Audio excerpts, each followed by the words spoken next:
Saya ingin mengutip tentang kedekatan Sayyid Utsman terkait dengan Sayyid Utsman memberikan doa khusus untuk Ratu Wilhelmina. Ja'altal wasitata was-sababa fi hadin ni'am lana minka huwa ma qadarta min dobti daulatil Holanda. Memuji perlakuan kolonial yang adil kepada Muslim Hindia Belanda dan keadilan dalam kehidupan negara.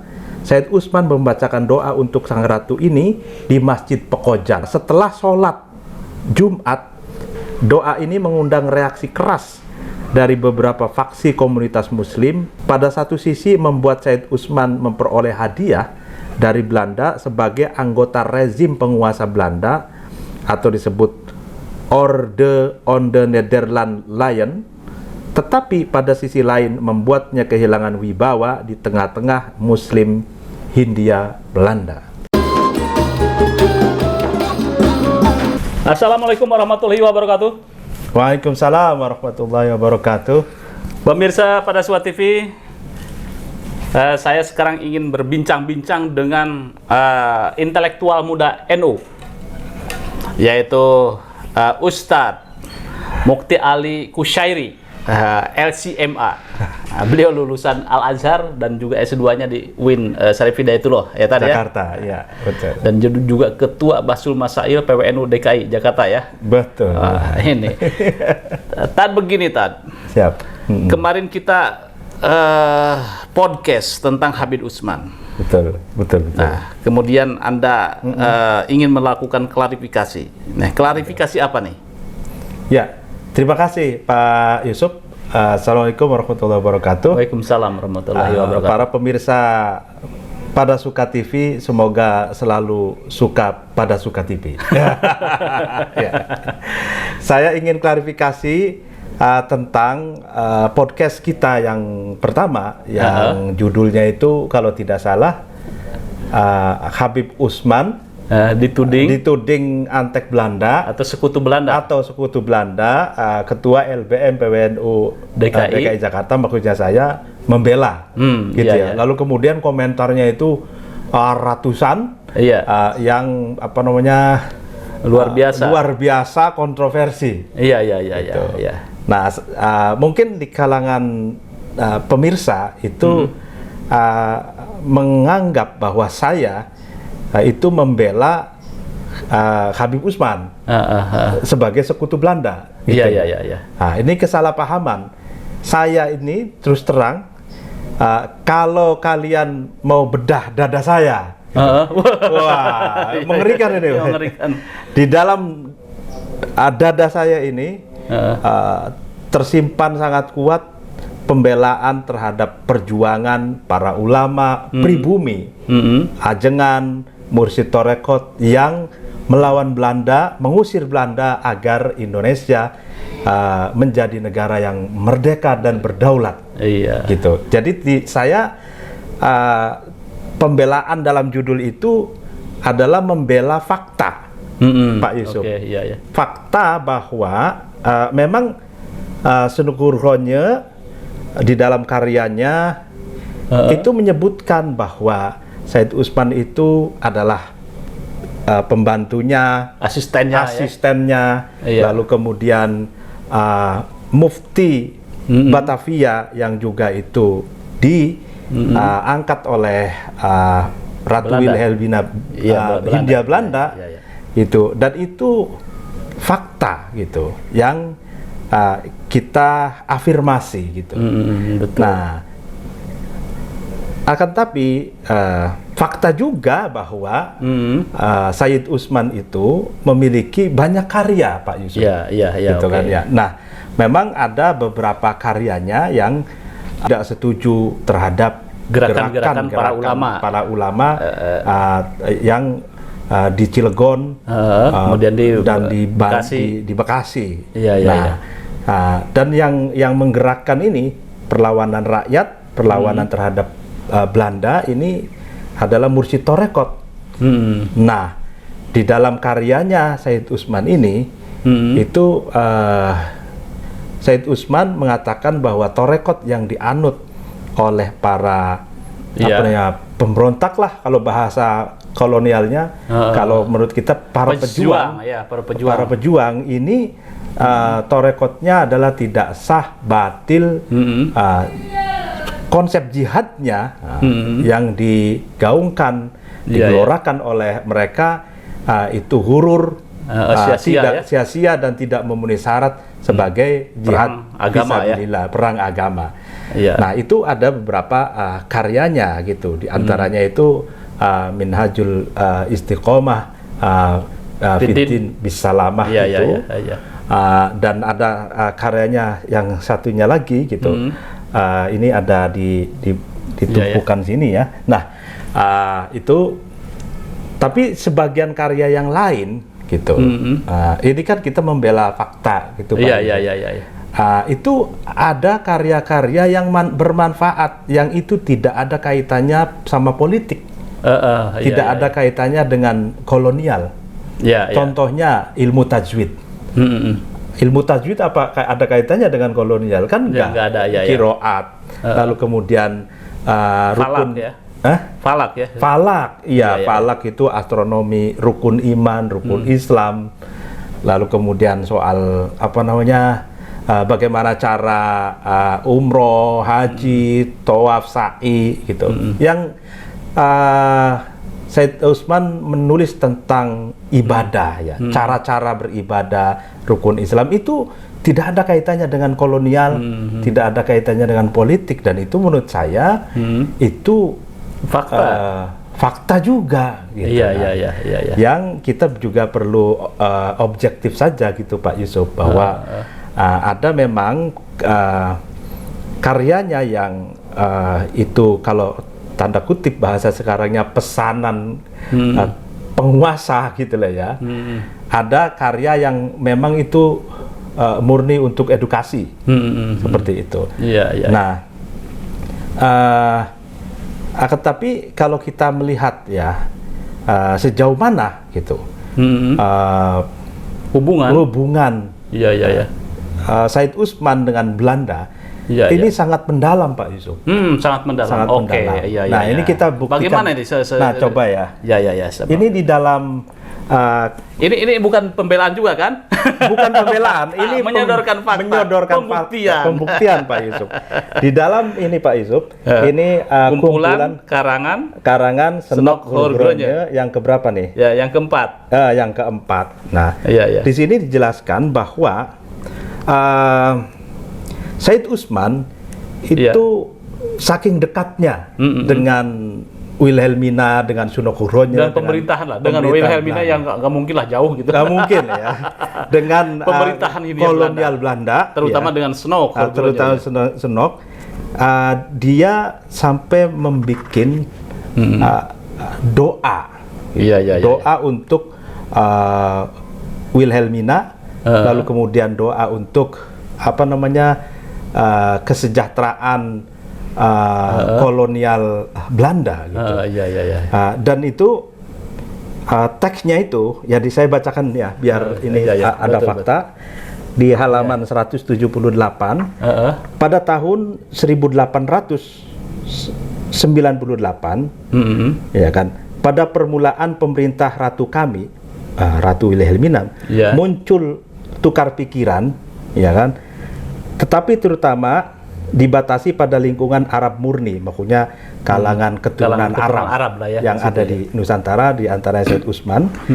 Dahulu Said Usman dianggap pantas untuk menyusun aturan bagi keselamatan negara dan pemerintah yang dibacakan pada September minggu kedua di kebanyakan masjid di Jawa setelah khutbah Jumat. Jadi memang sebelumnya itu Said Usman itu membacakan doa ya, dibacakan dan disebarkan doa itu ke masjid-masjid se-Jawa gitu, agar dibaca para khatibnya itu setelah khutbah Jumat, dibaca doa ini untuk kolonial, lalu kemudian baru sholat Jumat. Diteruskan fakta lagi di sini. Nah, ini keadaan ini menimbulkan diskusi yang hidup katanya di mana Said Utsman memperoleh kemenangan yang mudah karena sebenarnya ungkapan-ungkapan yang dipilih dengan bijaksana olehnya tidak berisi lain kecuali doa bagi keselamatan orang beriman dan untuk ratu, maksudnya Ratu Wilhelmina, Ratu Belanda, untuk Ratu Belanda memohon pemberkatan duniawi yang diperlukan, keadaan sehat walafiat, nah bagi pengikut Muhammad yang diam di dalamnya. Pernyataan yang dicetak Said Utsman untuk pembelaan untuk pembaca doa yang teliti dianggap terlalu berlebihan. Jadi di dalam apa namanya karyanya Sunan Kudus ini menandakan bahwa Said Utsman itu sangat dekat, punya kedekatan dengan Sunan Kudus dan juga pemerintahan Hindia Belanda, karena beliau memang Mufti Batavia, Pak Ustadz. Betul. Mufti Batavia, disinilah di beberapa tulisan ada yang mengatakan bahwa disinilah Sedok juga pernah mengatakan bahwa dilematisnya siapa Said Utsman. Pertama harus memihak kepada pemerintahan Belanda, yang kedua juga harus memihak kepada kaum Islam atau Muslim. Nah, ini posisi beliau sebetulnya ini adalah dilematis. Maka ada beberapa fatwa yang keberpihakannya terhadap Belanda. Ada beberapa fatwa yang tadi katakan Ustadz utarakan yang berhubungan dengan ubudiyah atau peribadatan. Itu sama sekali tidak berhubungan dengan masalah politik. Gitu, betul. Itu mungkin pemirsa, bahwa Anda mengklarifikasi bahwa Anda tidak membela Said Utsman, maksudnya begitu? Betul. Dan kenapa itu? Membela juga kan tidak masalah, Pak Ustadz? Ya, artinya saya membela fakta. Membela fakta. Ya, jadi fakta, data yang menyatakan bahwa memang Said Utsman itu Mufti Belanda. Lalu Mufti Batavia.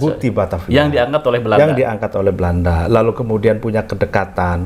Lalu kemudian memang di dalam karyanya juga Said Utsman dalam konteks meredam gerakan-gerakan para ulama untuk jihad melawan Belanda, itu jelas sekali ada di dalamnya. Gitu kan? Dan saya ingin saya bacakan sedikit saja teks doa yang ditulis oleh Said Utsman untuk Hindia Belanda itu, untuk Belanda.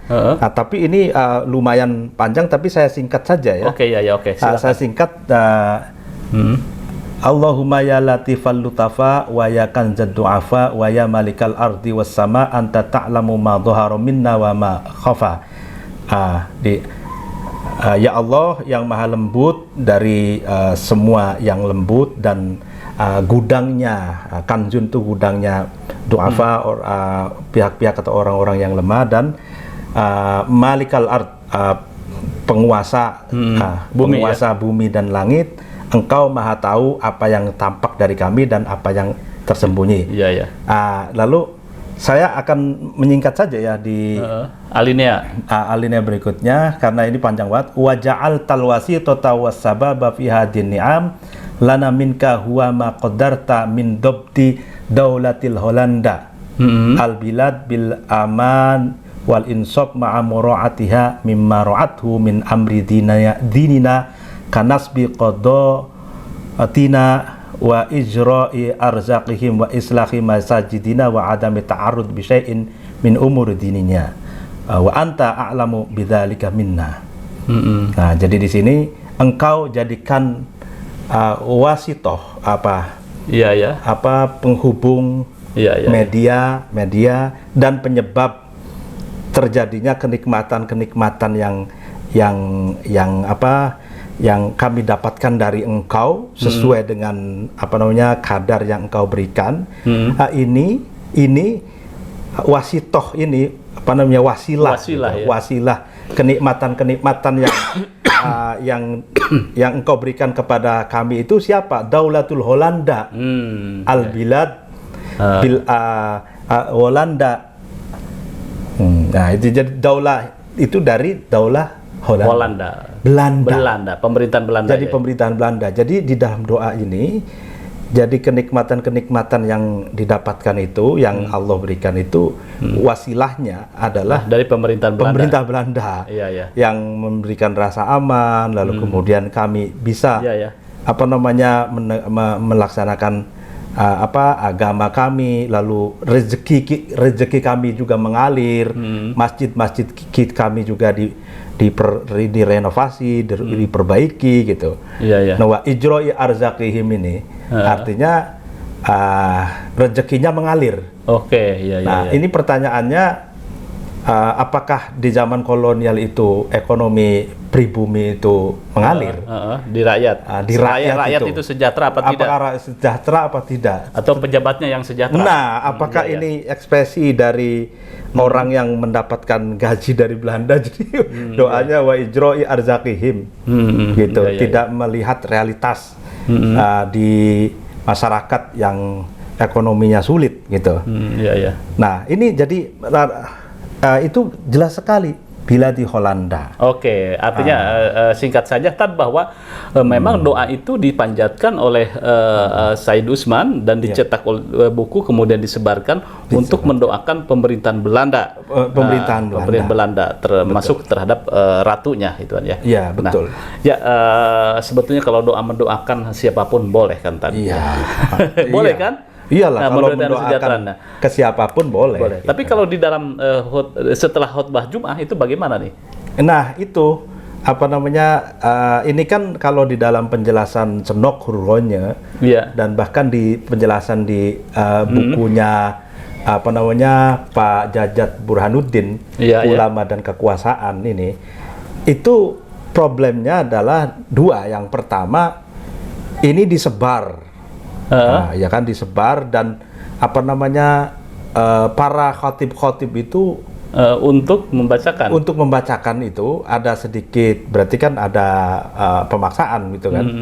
Dan yang kedua, dibacakan itu setelah khotbah gitu. Setelah khotbah baru kemudian doa ini setelah doa khusus. Doa khusus ini setelah ini khotbah pertama, khotbah kedua selesai, baru doa ini khusus iya. ini, Iya. baru kemudian sholat Jumat. Ya, ya, ya. Nah, ini menjadi perdebatan tersendiri. Iya. Menurut para fuqaha. Saya pernah tanya kepada Kiai Haji Asnawi Ridwan di sini, ahli basu masail di rumahnya di Sawangan,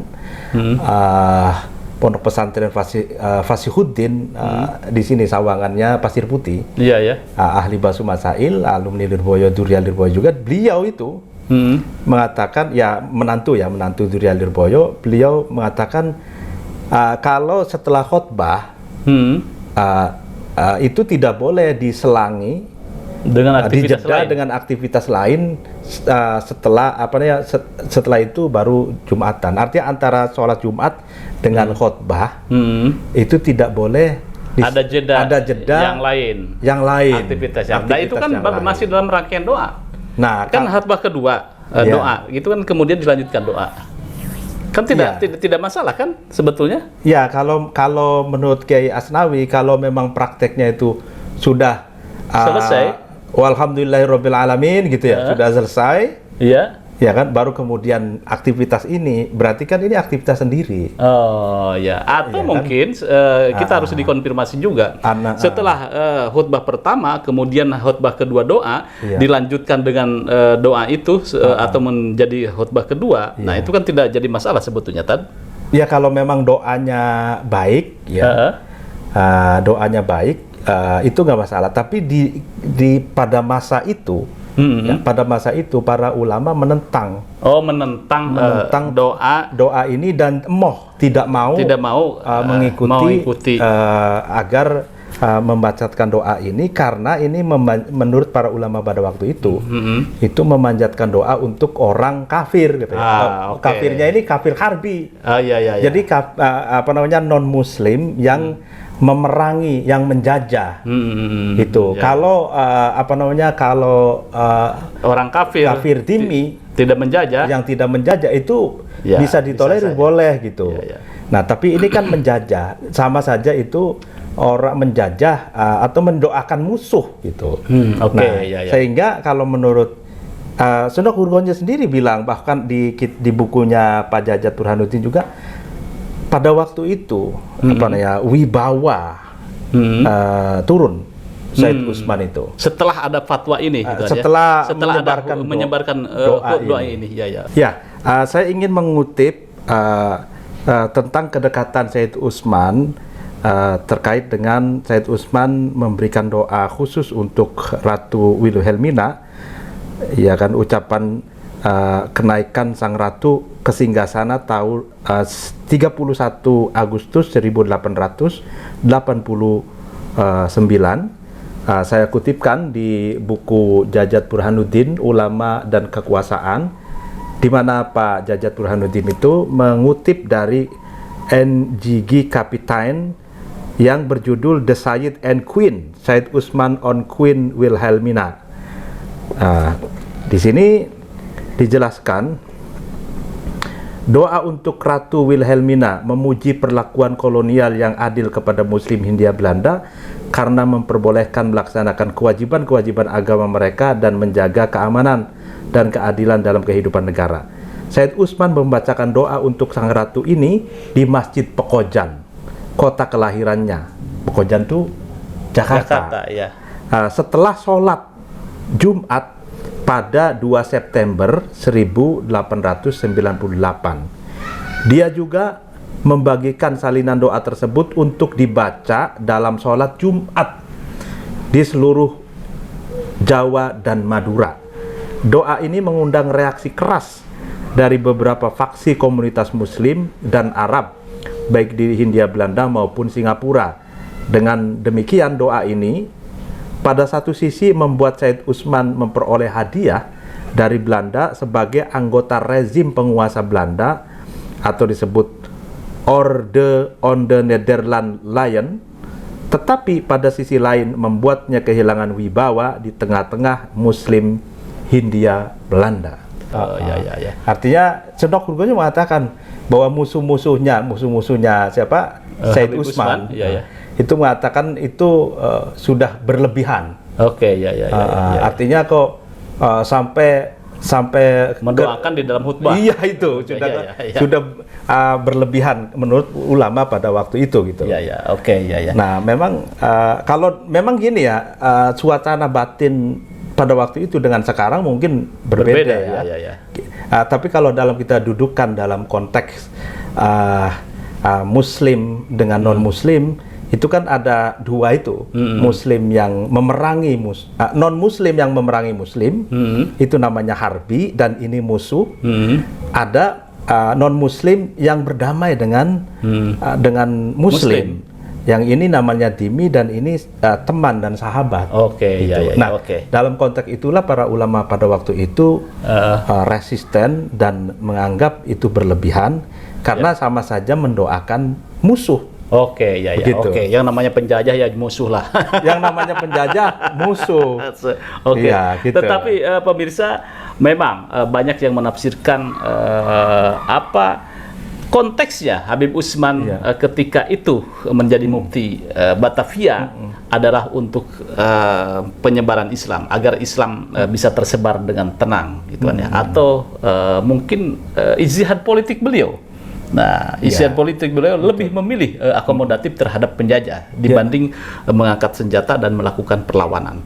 Nah, mungkin seperti itu ya, Ustadz. Ya, jadi memang kan kita juga kalau kita mau objektif juga, memang mungkin pada saat itu dilema juga ya. Makanya dilemanya itu kan pilihan-pilihan yang mungkin menurut Said Utsman sulit gitu. Makanya di satu sisi ingin biar Muslim itu survival, lalu kemudian ya tidak semuanya dihabisi, adalah yang masih bisa menyebarkan dakwah, menulis, membimbing dengan aman. Makanya berakomodatif dengan penjajah, seperti penjajah, dan itu mengambil risiko. Tidak ada risiko lah ya. Enggak, dia mengambil risiko. Resikonya dibenci dan dimusuhi oleh para pribumi, ulama. Para ulama pribumi yang ingin melakukan perlawanan terhadap Belanda. Iya, oke. Itu ya, konsekuensinya. Dan itu resiko, mungkin dia sadar juga itu. Sudah menghitung ya? Sudah menghitung. Kalau misalkan ya memang jelas kalau hitung-hitungannya kekuatannya Belanda lebih menang, lebih kuat ya secara politis, secara politis dan militer dan uang dan lain sebagainya. Nah, sehingga dia lebih memilih aman gitu dari ya kan lebih dan itu ijtihadnya mencari aman, tapi tujuannya untuk menyebarkan agama Islam, dakwah ya, dan berkarya dengan produktif, dan buktinya sekarang meninggalkan begitu banyak karya-karyanya. Oke, jadi gitu. Intinya Anda membela Habib Usman atau membela para pejuang Banten? Saya membela para pejuang Banten, jangan diragukan itu, karena Banten itu adalah anak atau saudara Cirebon, dan saya orang Cirebon. Oh, gitu. Wah, ya. Iya kan, jadi orang Cirebon harus membela Banten karena itu satu perjuangan, satu frekuensi, satu Pak frekuensi ya. Karena kan di Cirebon itu ada perang Kedongdong. Lalu kemudian di Banten ada Geger Cilegon. Lalu sebetulnya banyak perang-perang di Banten itu kalau ditelusuri lebih dalam, lebih dalam lagi, banyak gitu. Seperti itu. Ya, pemirsa, memang polemik fatwa Habib Usman menjadi mencuat kembali. Apakah Habib Usman seorang nasionalis yang membela kepentingan pribumi atau Belanda? Ini yang mencuat di medsos. Betul. Atau lebih ekstrim lagi, ada yang mengatakan bahwa apakah Habib Usman seorang pejuang atau pecundang? Nah, ini lebih ngeri lagi. Ya, saya tidak akan menghakimi apakah Habib Usman pejuang atau pecundang, tetapi realitasnya Habib Usman adalah mufti Batavia yang diangkat oleh Belanda, kemudian juga banyak karya-karya fenomenal. Kalau kata Habib Lutfi itu ada 300 karya, tetapi di Anda ini ada sekitar 60-an. Ya, saya punyanya 60. 60. Memang tidak mudah untuk berkarya di saat bumi atau negara kita terjajah. Tetapi Habib Usman dengan positioningnya akomodatif dan pilihan politiknya akomodatif dengan Belanda, dia bisa menghasilkan karya yang sangat luar biasa. Betul itu. Sekali lagi, kita atau kami tidak menghakimi Habib Usman, tetapi memotret bagaimana peran Habib Usman sebagai mufti Batavia pada tahun sekitar 1800-an. Betul. Dengan fatwa-fatwanya. Bagaimana menurut Anda? Saya tunggu komentarnya. Jangan lupa like, share, subscribe pada Suara TV. Wassalamualaikum warahmatullahi wabarakatuh. Waalaikumsalam warahmatullahi wabarakatuh. Mana sih itu?